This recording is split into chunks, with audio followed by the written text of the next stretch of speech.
Ndugu zangu, nitumie fursa hii kuwapa taarifa kama mkoa ya msiba wa sehemu ya viongozi katika mkoa huu.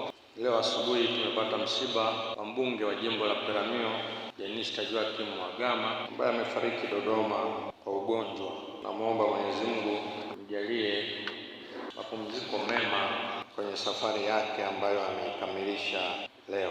Nichukue fursa hii kuungana na Wanaruvuma na Wanaperamiho kufuatia kifo cha aliyekuwa mbunge wa jimbo la Peramiho Mheshimiwa Jenista Mhagama kilichotokea leo tarehe 11.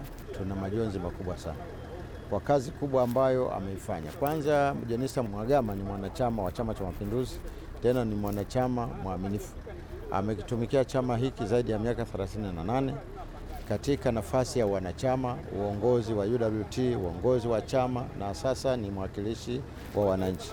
Lakini akiwa mbunge amefanya kazi ya uwakilishi, lakini pia amefanya kazi ya uwaziri katika wizara mbalimbali za kuwasaidia waheshimiwa marais, kuanzia rais wa awamu ya 4, ya 5 na awamu ya 6. Kwa hiyo leo hii tunaweza kumzungumzia Jenista Mhagama. Alikuwa ni mchapakazi sana, alikuwa ni mwanachama hodari ambaye asiyechoka, lakini asiyeyumba na mwenye misimamo, lakini alikipenda chama kuliko hata kitu kingine, kwa sababu muda mwingi aliotumia kutumikia chama, muda mwingi alitumia kuwatumikia wananchi, lakini kumsaidia Mheshimiwa Rais katika nafasi mbalimbali.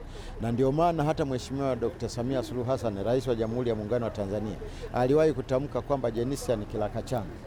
Kwa maana gani? Yeye alikuwa anaweza kufanya kazi wakati wote akitumwa na mkubwa wake, akitumwa na waziri mkuu, akitumwa na makamu wa rais, akitumwa na rais mwenyewe.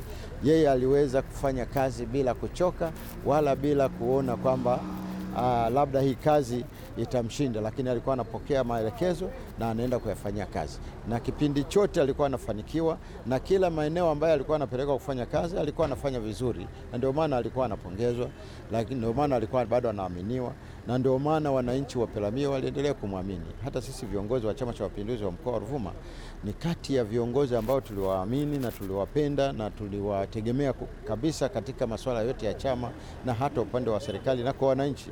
Miongoni mwa viongozi hao ni pamoja na Jenista na Mhagama. Kwa kweli tumepata pengo kubwa, sio kwetu sisi tu wana Peramiho, sio kwetu sisi tu wana Ruvuma, lakini pia kwa Watanzania wanaomfahamu Jenista, maeneo aliyofanya kazi, maeneo aliyowatumikia. Ni kwa kweli ni pengo kubwa sana.